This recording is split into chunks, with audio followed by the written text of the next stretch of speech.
The wind screamed like a warning across the Montana plains. Late autumn, 1887, the grass lay flat, beaten by weeks of frost. The sky was bruised with cloud, and the sun bled orange over the jagged edge of distant ridges. In the middle of that vast emptiness stood a ranch half standing, half forgotten.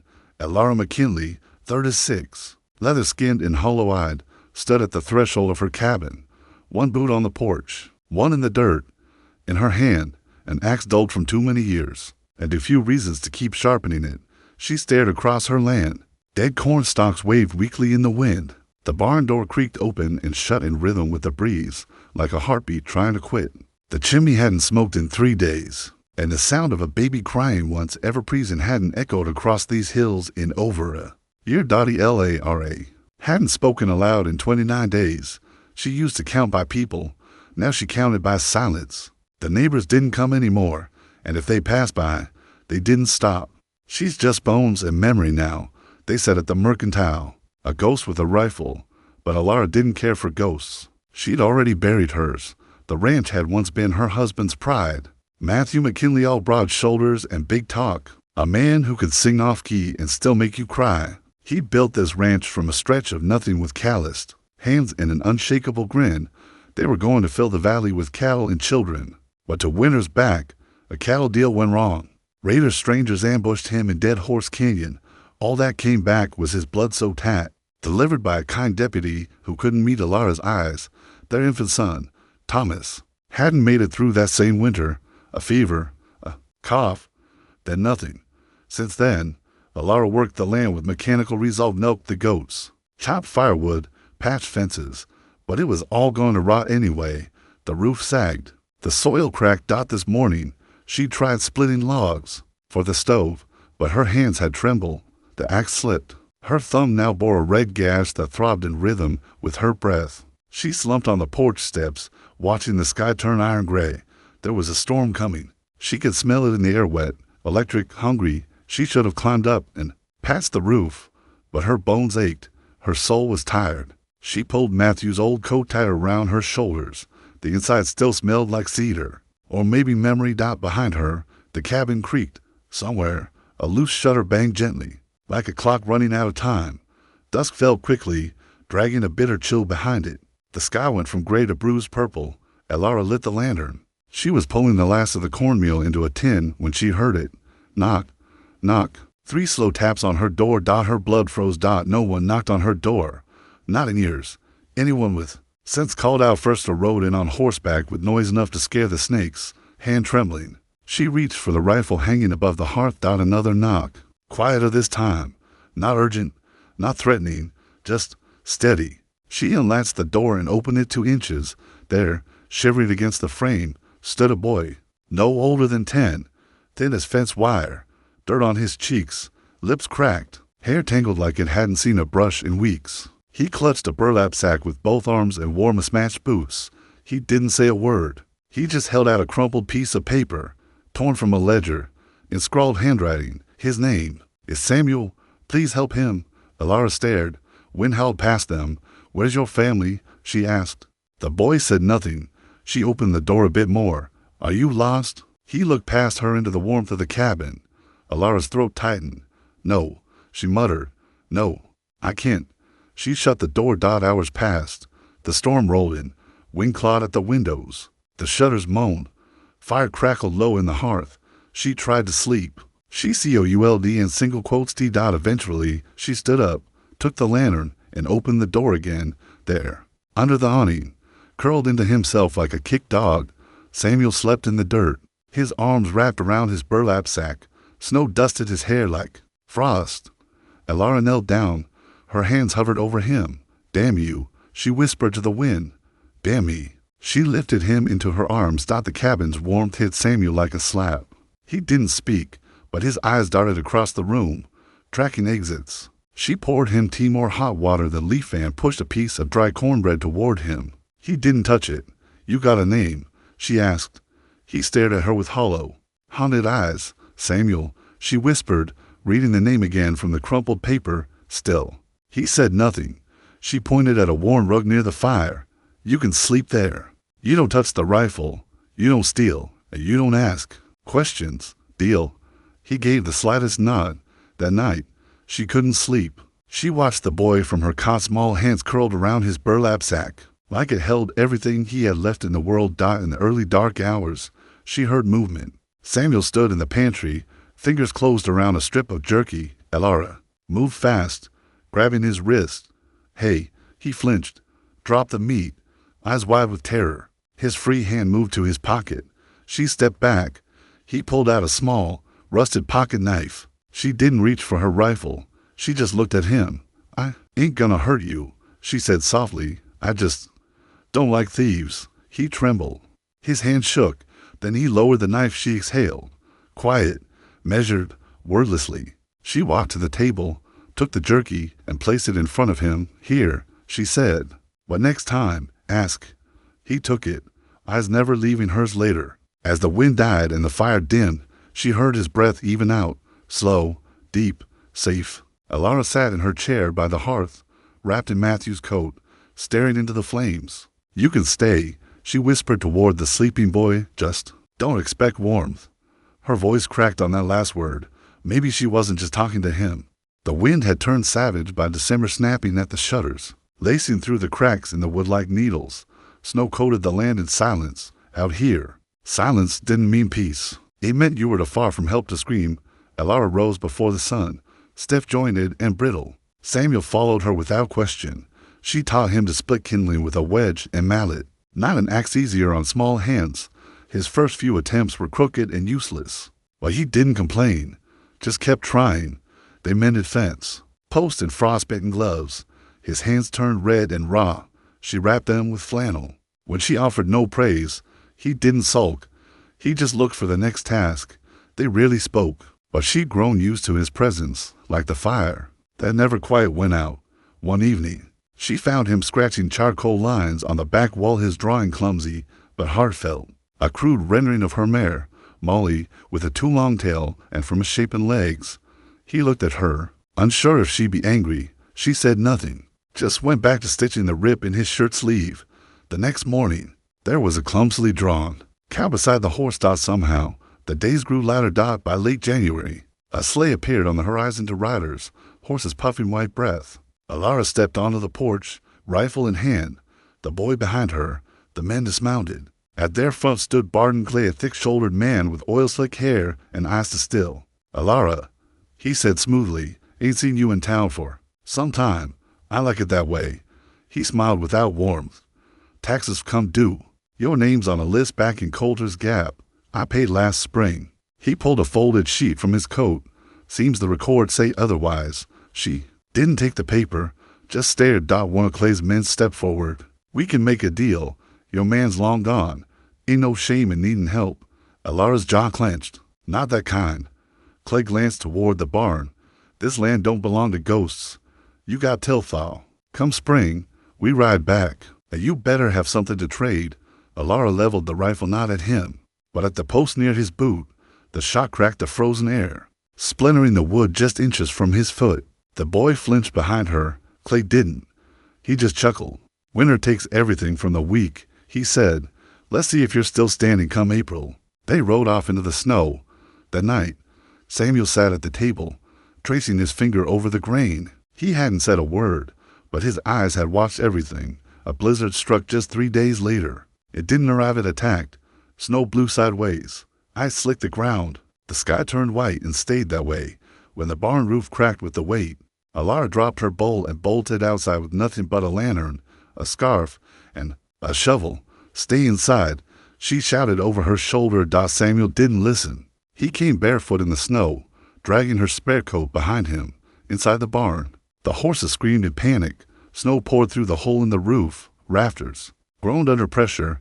She tried to free the animals, pulling hay bales and gear aside. Samuel stumbled through the mess, helping without being asked. Then one of the horses broke loose. Panic kicking, blind, Samuel slipped in its path. Elara lunged. She shoved him hard, and the beast's hoof grazed her shoulder, sending her crashing into the frozen wall. The last thing she saw was his frightened face, eyes wide in disbelief. Back in the cabin, her world spun sideways. Samuel helped her inside, dragging her limp way through the snow like a soldier with his wounded captain. She drifted in and out of pain. She remembered firelight, a warm mug pressed to her lips, a rough blanket tucked around her shoulders, the soft, trembling grip of a small hand around hers. Sometime before dawn, she stirred. The storm still screamed outside. She looked down. Samuel was asleep on the floor beside her bed, curled like a puppy, his fingers still holding hers. Elara didn't remember the last time someone had touched her like that, not out of need, but loyalty.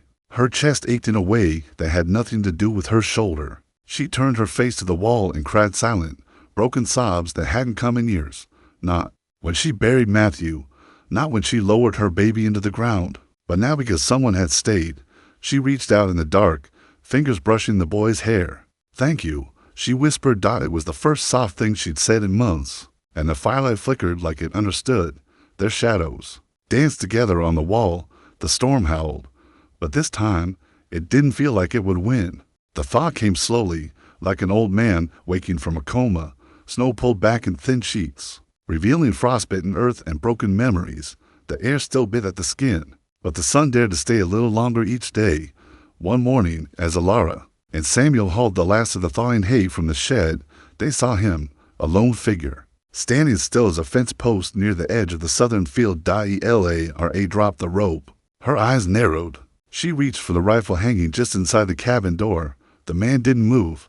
He was tall, mid-40s, lean like a wolf after a long winter. His hair was pulled back in braids marked with two faded hawk feathers, a long scar cut from his right brow to his temple. He wore no weapon, only a leather satchel slung across his chest and boots crusted with miles of dirt. Samuel stood in the window, silent, curious. Elara stepped out onto the porch, rifle across her chest. The man raised one hand, not a wave, just a still gesture of peace. "Your barn," he said quietly, voice low and even. "Smokes." She blinked. "What?"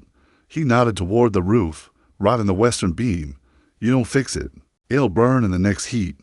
Elara didn't lower the gun, but she didn't fire it either. The man pulled a pouch from his satchel and gently placed it on the porch rail. "For your shoulder." Elara said nothing. He turned, as quiet as he'd come, and walked back into the trees. That evening, as the sun set gold behind the hills, she opened the pouch. Herbs dashed clean, dry, carefully bundled. She didn't tell Samuel, but she used them. 3 days later, he returned. He said nothing, just walked past the edge of the field, inspected the bent fence post, and began setting it straight. Samuel ran to help. Elara watched, arms folded, a fire of questions smoldering behind her eyes. Over the next week, the man came and went like a ghost with purpose. He taught Samuel how to strip bark from pine, how to notch branches for snares. The boy carved clumsy wooden animals, beaming each time Red Elk nodded in quiet approval. One day, while Elara salted pork at the workbench, she finally spoke. "You fixing all this for coin?" Red Elk looked up. "No." "Then why?" He gazed across the pasture to the tree line. "My son died here, near the ridge." She froze. "This land?" He nodded. 12 years ago. I walked where he walked." Elara said nothing, but that night, she left a tin of beans and coffee on the porch. Railed out the next morning. It was gone. So was he, but he always came back. They never spoke about pain directly. They didn't need to. They sat sometimes, just breathing the same air. A quiet trio: widow, orphan, wanderer. And somehow, that was enough, until the day Clay returned. His boots hit the ground before his horse stopped moving. 3 of his men fanned out behind him, all mean eyes and louder mouths. They saw Red Elk by the barn, showing Samuel how to cut rope with a flip blade. One of them sneered, "Hell you doing here, Redskin?" Samuel flinched. Elara came out of the cabin slowly, rifle resting in her hands, but not raised yet. Red Elk didn't speak. He just turned, face unreadable, and stood his ground. Clay stepped forward, chewing on a sliver of tobacco. "Didn't realize you were running a charity in an Indian refuge." Elara, she didn't blink. "He's done more for this land than you ever did." Clay laughed once. "Ain't know this land of yours soon. Papers say different." "I've seen your papers." He took another step. "And I'll be back come spring, with the law. And if that don't work, with fire." Elara's voice rose, not loud, but sharp enough to draw silence. "This is my land, my barn, my boy." Clay smirked. "That half-breed your new husband." Elara didn't move, but the tension coiled tight. Red Elk's face didn't change, but his hand slid casually to the hatchet loop through his belt. Clay's men shifted uneasily. "I'd leave," Elara said coldly. "Before the boy sees what real justice looked like." Clay spit on the porch boards, right near Samuel's boot. "Come spring," he said, "we'll see what you've got left." They rode off in a trail of dust and jeers. Samuel looked up at Red Elk, trembling. Then, slowly, he stepped inside the cabin and emerged moments later. In his hands, a small, jagged wooden spear, carved crudely with symbols. He stood beside Red Elk, chin lifted. And for the first time, Elara saw it not fear, readiness. Not alone. Not anymore. The sky burned crimson at the edge of dawn like blood thinned across linen. Elara stood by the paddock fence, her arms still wrapped in linen, her breath mist in the air. A crow screamed from the barren cottonwood, and silence followed. Then, hooves! Clay was coming, for riders crested the far ridge, rifles slung across their backs. Faces tight with cruel anticipation, Clay rode at the front confident, slow, like he already owned the land beneath their feet.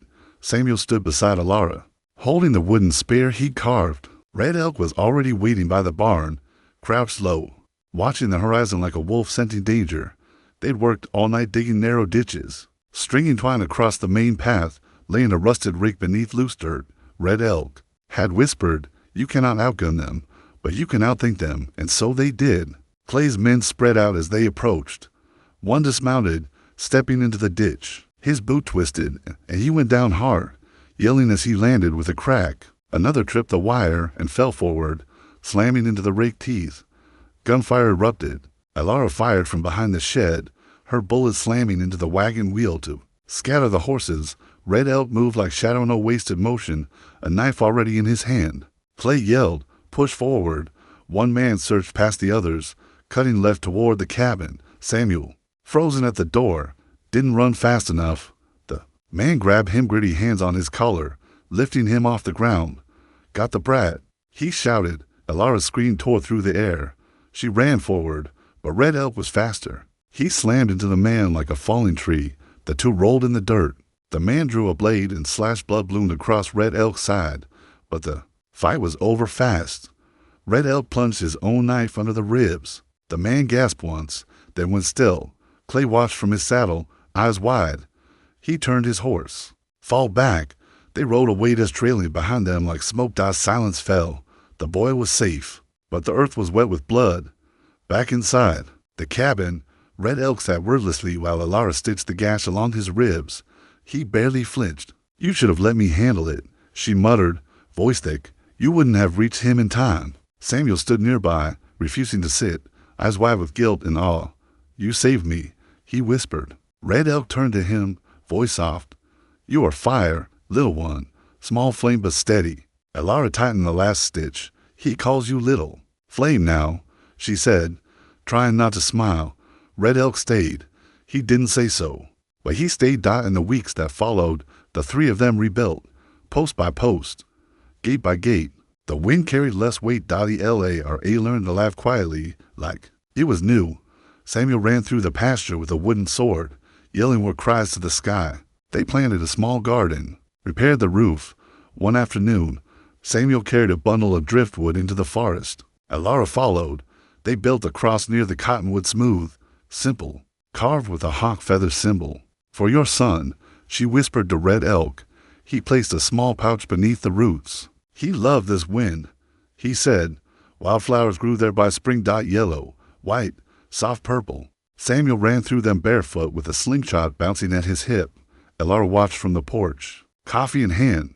She didn't smile often, but when she did, it was real. The ranch lived again, and so did she.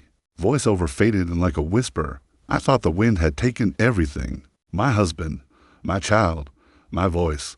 But then a knock came, not loud, not proud, just a small sound that asked me to live again." The final shot, Elara, Red Elk, and Samuel walking toward the setting sun side by side across the open pasture. Behind them, a modest herd of cattle grazed. Before them, new life. Narrator voiceover call to action. If this story touched something in you, the grief, the quiet courage, the reminder that even winter ends, then don't forget to like, comment, and subscribe. Tell us in the comments, Have you ever met someone who changed your life with just a small act of bravery? Out here on the frontier, sometimes one orphan can save a whole ranch. This was Relationship Doffer for K, where every story rides on hope.